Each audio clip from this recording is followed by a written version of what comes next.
I'm going to start with a poem of mine.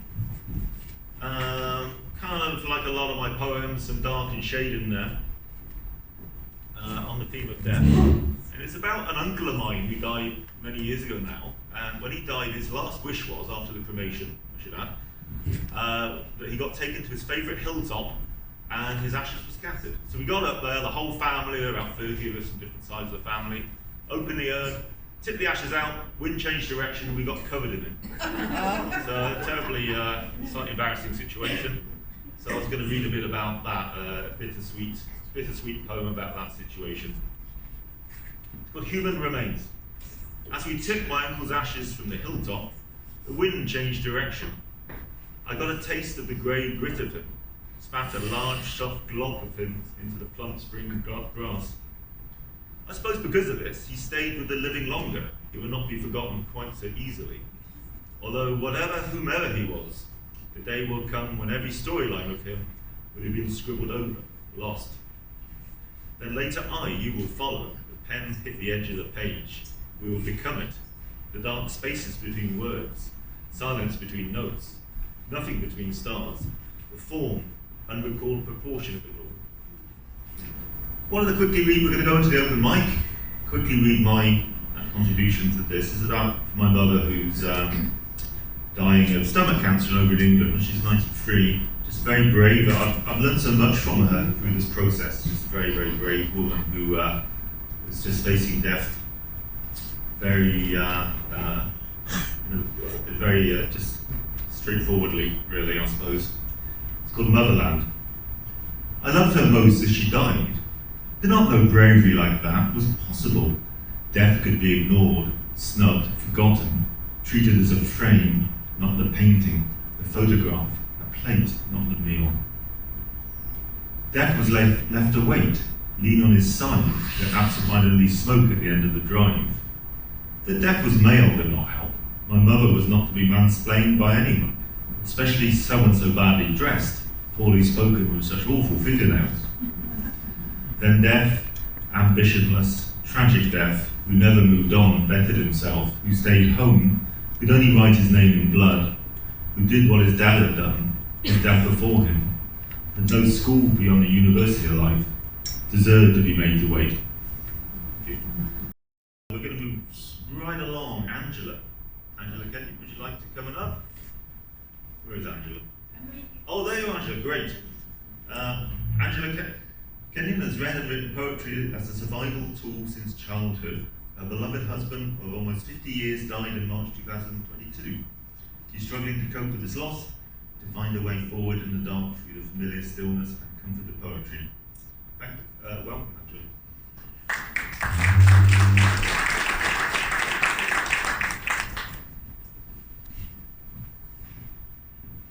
I was talking to Candace earlier, and when I said that it had been 7 months since my husband died, she said, "Oh, it's fresh." It is fresh. So for a long time I had no words at all. And then when I heard about this, I sat down and wrote 5 poems. I'm going to read 3 of them. They're not long. It's hard to find words. This is Alone. At sunup, I am awake. I lay half buried in my bed as if floating in salt water. This daydreaming shell of self scrubbed raw by tears aches to make sense of your death. I believed we would always talk late together forever until the morning trees shook off the night. Now even words have left me. I wait at the corner of the page, invite them to the point of my pen. Vowels rise in my throat, the high E of grief, the sigh of ghost. The 1,000 small denials of my day huddle in the long hall of an old truth. You are nothing, yet you are here with me still. You are the tidal drumbeat within, the secret force of my heart, a wind blowing in from nowhere, guiding me to that far shore.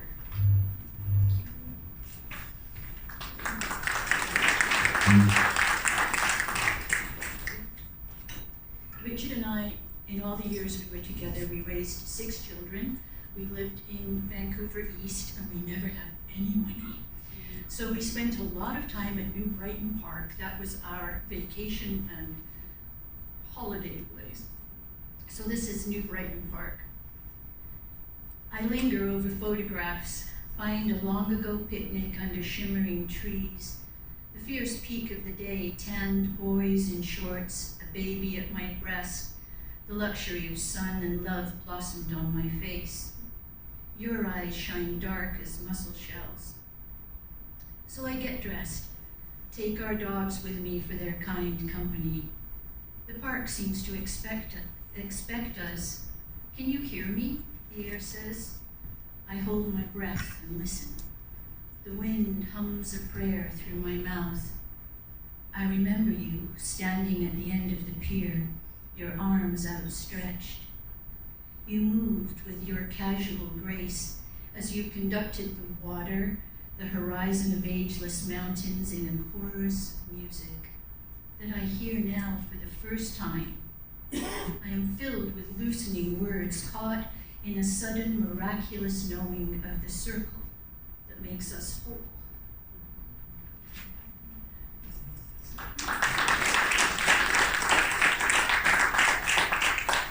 You're very kind. This is the last one. It's called Lost or Found. We arrive here without a map. The past crests and falls. White caps ignite a dark sea. There is no way to put it back together. It's a flame that gets away. It will always be difficult to say. We listen for a song promising change, dive into green depths of memory. When the abyss opens, anything can happen. What if we imagine loss as being not a veil of black, but a peak of gold?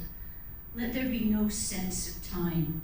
The sacred circle is drawn, releasing the joy of ancient thoughts becoming 10,000 things. Let us float on bands of air, our breathless spirits quickening, our words the shape of wings. To share how much I enjoy some of the imagery in those poems, Angela. Just wonderful, wonderful, wonderful imagery. And thank you so much for sharing those with us. Your bravery is inspirational. Thank you. Carol Johnson, would you like to come on up? Where's Carol? Oh, there she is. Because I don't know why I've got my glasses on. Carol Johnson is a late-in-life writer whose fondness for poetry grew from a poem she read in elementary school. William Ernest Henley's Invictus, which ends, I am the master of my fate, I am the captain of my soul. So please welcome Carol, and then hers afterwards.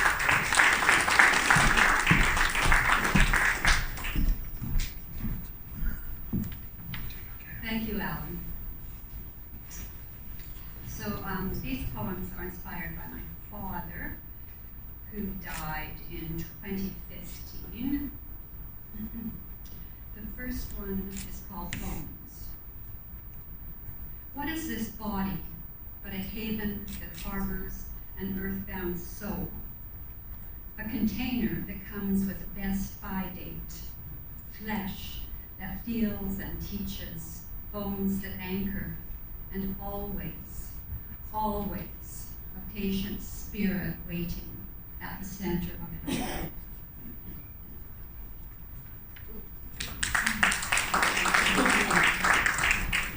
So, July 31st, 2015, Roscoff, Brittany.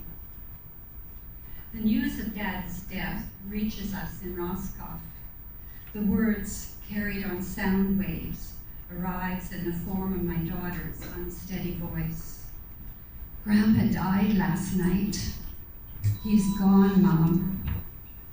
I experience a confusion of emotions, shock, sadness, and relief at his release. I stay in that day, take time to accept his absence. I'm washing the kitchen counters, busy hands, when the fan light above the stove flashes on.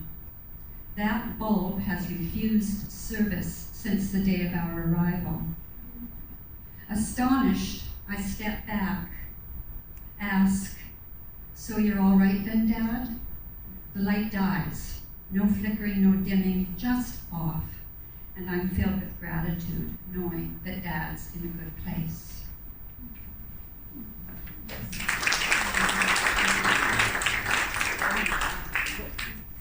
August 2015, Powell River. We're camping in Dad's almost empty Powell River house, preparing for new owners. Tomorrow we dismantle Dad's bed, a bed that held him and his 92-year-old body in sleep and in death, just as he'd wanted. I'm anxious, the unease generated by a question that flickers in and out of consciousness. Where will Dad rest without his bed? I'm not delusional. I know he's dead. I know he no longer needs a bed or anything else, certainly nothing I can offer. Still, I'm troubled, and for some reason remember Roo, a plastic kangaroo who came to me in a cornflakes box. I carried him everywhere, talked to him, he listened, until I lost him, searched fruitless days, worried that he might be looking for me, wondering why I'd abandoned him. Thank you. Thank you, Carol. Just fantastic. And just a reminder, we have our peer support team here. If anyone needs to talk about any of the issues and feelings that are being brought up by this poetry, we do have people to talk to here who know how to listen and know how to help. A great pleasure now to introduce an old friend of ours, Mr. Herb Bryce, author of Chasing a Butterfly, a journey in poems of love and loss to acceptance. Poems of Alzheimer's and poems for everybody. Mr. Bryce turned to poetry to pull out of depression while serving as his wife's chief caregiver during her fight with Alzheimer's disease. So welcome, Bryce.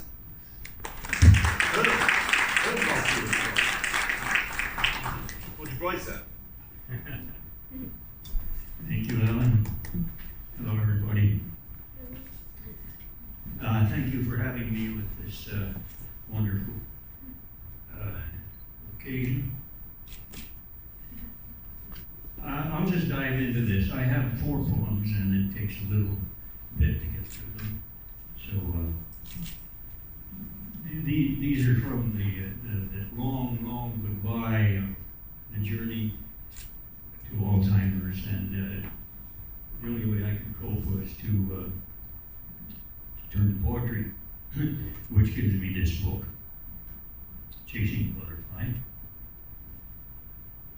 This is Let the Butterfly Fly. Flitting past in erratic flight, a colorful pair of wings, fascinating beauty. You want to grab her and keep her, but fragile and helpless, the butterfly squeezes your finger and looks pleadingly in your eye. Please, don't hurt me. Well, she seems to be saying, and somehow something touches your soul, for the butterfly seems to be kin with the fragility of soul that inhabits your being. If you net her, you will injure her. If you keep her in a glass tank, you will starve her, even with the best of intentions and care. No, let the butterfly fly. Her life is so short. Her job is to spread beauty and hope. Her colors are colors of love, and mercy must leave her to live. Yes, let the butterfly fly. Let the butterfly fly. And when it is time to let her go, you will know when it is time to let her go. Let the butterfly fly. The butterfly must go to her butterfly way. Her time is all but used up. The butterfly must fly to butterfly land. It's time to let her go. Her beauty will live forever and nourish your soul. It's time to let your butterfly fly. Let the butterfly fly. Thank you.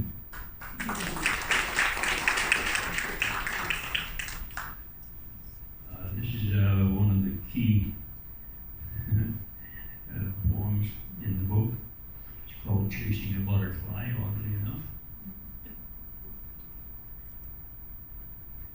9 years old and chasing a butterfly, yet chasing away the boy with a net, loving the colors, alive and free.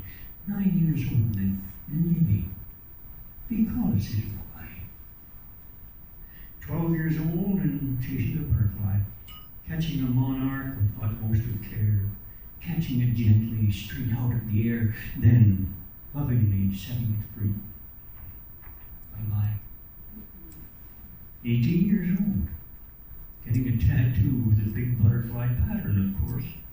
The butterfly dancing in flight on the wing, it makes the heart soar and the spirit sing. 26 years old, and watching her child running across the lawn, light as the wind, chasing a butterfly, laughing with glee, so sweet as a memory, it makes her cry. Years older now, and the same scene repeats. Now a grandmother watching her grandchild chasing a butterfly, snatching at joy. Her hand reaches out with hers, and they smile. Older still now, and some frailty sets in. Memories now fade, and abilities stray. But she tries her best and chases her thoughts, fighting some fights that she feels that she must win. 89 years old, and wheeling away in a chair in a home, plainly alone in her own little world, but still chasing that butterfly, because is why. 9 years old, and chasing a butterfly, running free across the field of green grass. She's captured its beauty inside of her soul. 9 years old, and chasing a butterfly.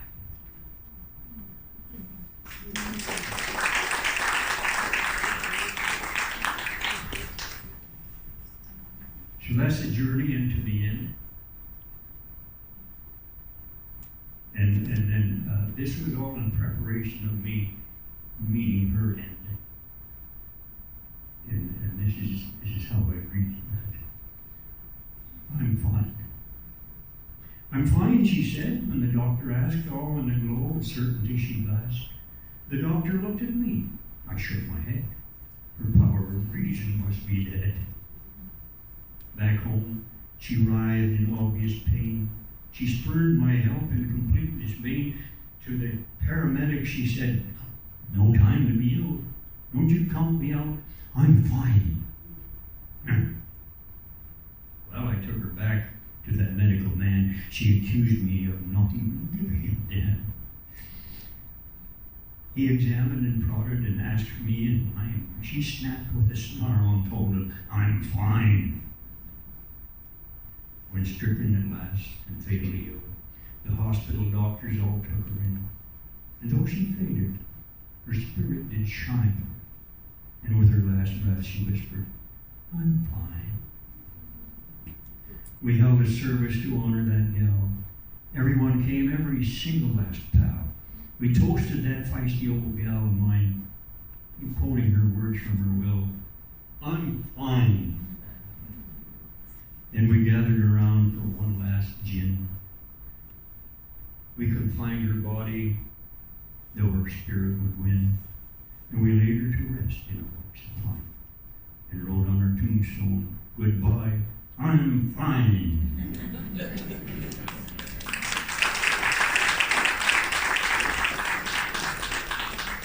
Thank you so much. And to wind up is, after all of that, ever since the party, you live in my dreams, the scent of you, the memory so hearty in my heart. The essence of you floats all around, the touch of you, that tentative touch that sent a thrill to my heart. I cannot forget. I tried. We danced in a dream in the subdued light, midst your friends and your friends of the theater. We played our part, but then we were smitten. In the big book of fate that we should pair in a state of an affair for life. And so it was. Life after the party. It was a continuum of that unexpected dance. Sometimes a waltz of love. Sometimes a furious polka of disruption. Sometimes anger. Sometimes a two-step in forgiveness and reunion. Standard plot in the chaos of life. Life is a party. It has been so wondrous. We ate of nourishment. We dined on cake. We whined in the delirium of life. And it was good ever since the party.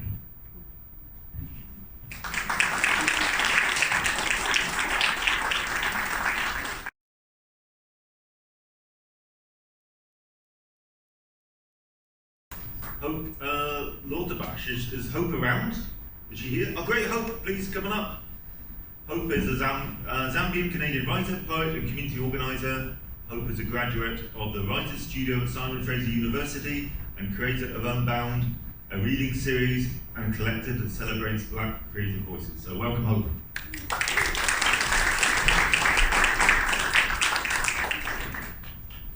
Thank you. I just want to say thank you so much to Michael for inviting me to read this evening. 2 years ago when the pandemic first started, there was so much fear, and I was experiencing so much fear. There were so many people that we were losing, and I made the resolve to make the most of the life that I had, because there were so many people that were taken away so quickly. And so one of the things is, to write more poetry and to share it. So I really cherish these opportunities to share poetry. I'll be sharing 2 poems with you this evening. Both poems are responses to a poem by Danish poet Inger Christensen. She had a poem translated called Poem on Death. And I took lines from the poem and used them as epigraphs for inspiration for my poems. These poems, I wanted to respond to this poem on death that I felt really affected by it. Last December, I lost my grandmother. My grandmother lives in Colorado, and the family home that they'd lived in for over 50 years was sold. And I remember going online and looking at the listing, and the house was so empty. Not what I remembered from all my childhood memories. And it just got me thinking about loss. How do I process loss? How do I continue to live when the folks who have been in my life all my life are gone? And so both of these poems, I attempt to make sense of my loss as I witness death, as well as witnessing my own parents aging. So the first poem I'll read to you today is the one from my grandmother. It's called Frost. And the epigraph: what if we always could be here on the earth? Which earthly condition would we call death then? Inger Christensen, poem on death. Winter ran dry, tears fell late. In spring, heart is tender ground. Thorns soften, fall away, but earth does not forget. In your garden, barren rose bushes wait for your footsteps like petals landing on the gravel walk. One night, I dream we are in your kitchen, encased in floral wallpaper, table abundant with homemade butter rolls and fresh cherries that sweat under overhead light. I have never gone hungry under your watch. In the glow of familiarity, I am safe. But summer ends. The rose bushes wait for your return. but you were morning frost, a dawn's breath away.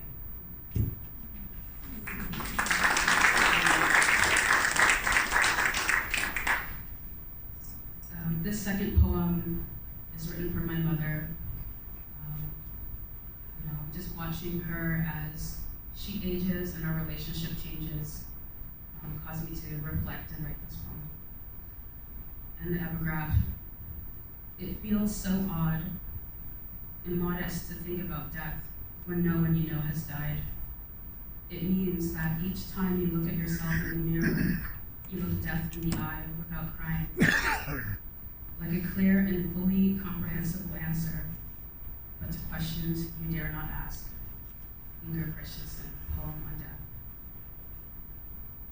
Each time you look at yourself in the mirror, the broad side of your face, a faded portrait under yellow bathroom light, less familiar with each crease, etched history, mnemonic clues read, pain indistinguishable from joy in the end.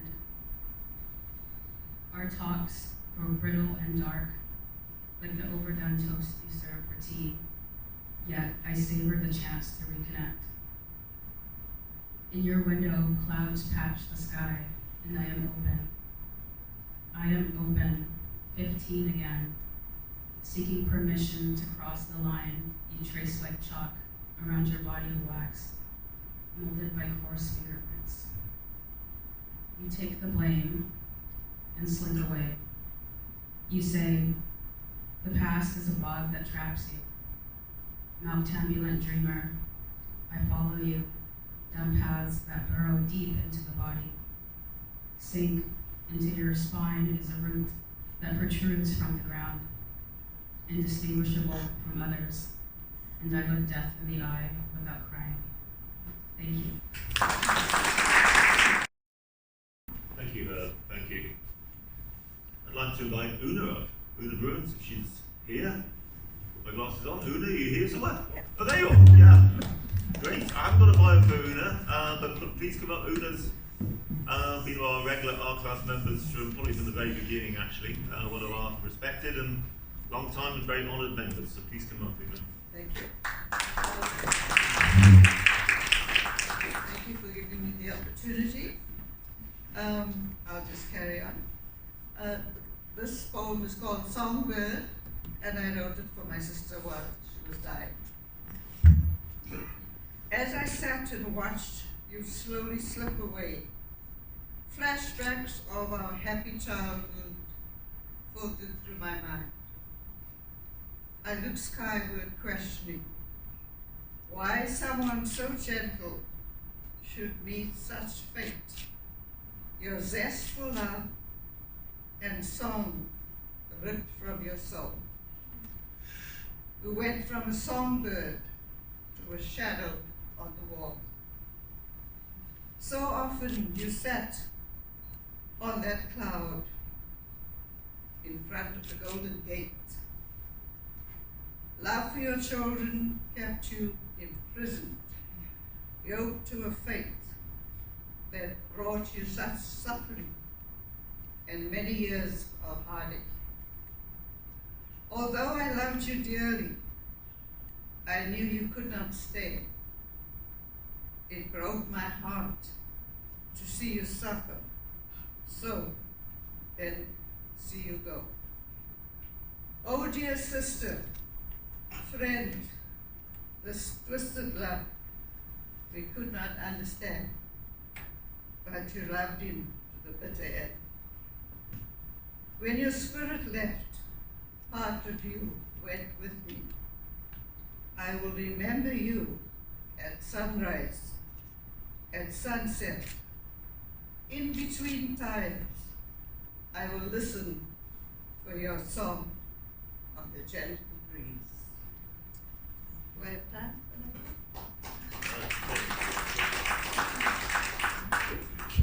Short one? Okay. The golden years. As winter arrives, fruit or foliage no longer adorn the trees. As I look through the leafless branches, the stars shine bright as never before. I think of alabaster boxes filled with perfume, affection and sympathy, shared with friends long departed. Smiles dancing in the light, its prisms reflecting colors, bringing joy to the eyes of the beholder. Watching for the light as the sun hits the waves at its highest point, the spark of the flame before it turns to ember. The mist prisms are ethereal, untouchable. Life is fragile. Live each moment, for it passes this way, only but once. A day well lived makes every yesterday. Yesterday is but a dream. Thank you. To finish off our open mic with Francie Loan, our old friend Francie Loan, one of our founders of our literary community at New Westminster. Very proud to have you here, Francie. So please come and read us a poem.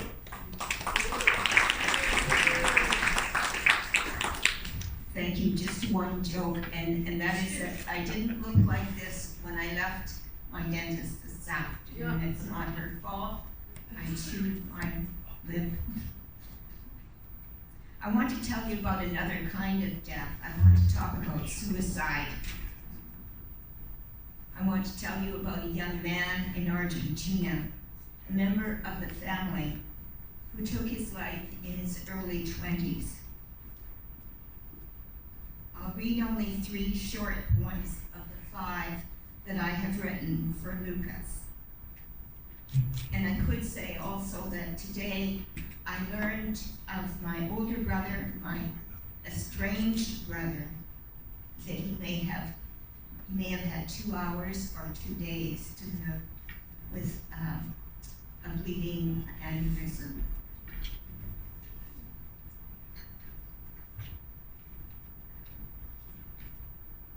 Missing Lucas, Poem 1, Lucas Fernandez Gonzalez, 1987 to 2010. At our first meeting, you were already tall, a boy with dark hair, kind brown eyes. You welcomed me to your family, to Argentina, with a kiss, a few words of English. Soon you pointed to your yellow and blue bracelet, proudly spoke of Boca, your football team, soccer. On my next visit, you were almost 20. You texted your mom, met us all in Buenos Aires.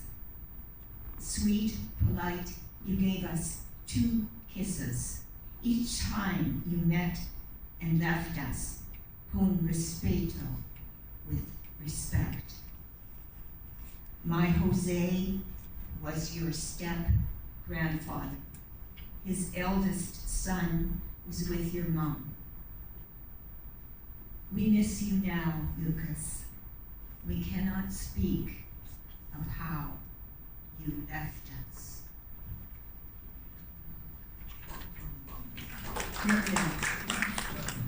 Missing Lucas, Poem 3. We see 3 children trace equals on the silver chain at this mother's throat. Know that one is in his grave. The garage where they found him has been destroyed. On walls, I see his images, carved by a friend, copied from childhood photos. Missing Lucas, Poem 5. As I prepare these poems in Cafe Paradiso, I hear Elton John's song, Candle in the wind. Vela en el viento, our candle in the wind, our Lucas.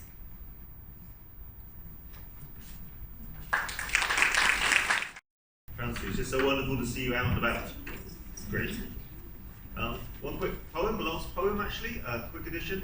Victoria Pesha, would you like to come up and read your poem?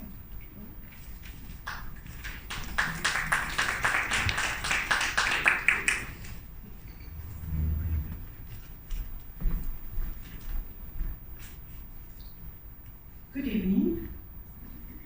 I wrote this poem for my beloved daughter Anita, who passed away January 15th, 2010, at age 43.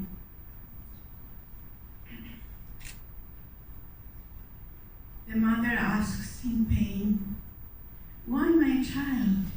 Why?" I cannot believe that what my eyes had seen. Your painful image will never go away. When my loved one departed this life.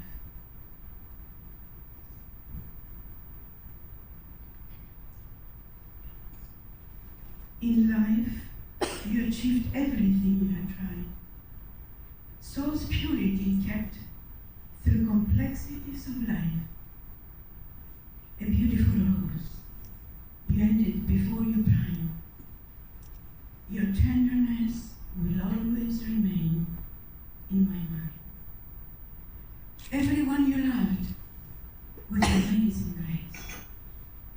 I still see your brown eyes full of pain, and solemnly came the last goodbye. When God called you to heaven.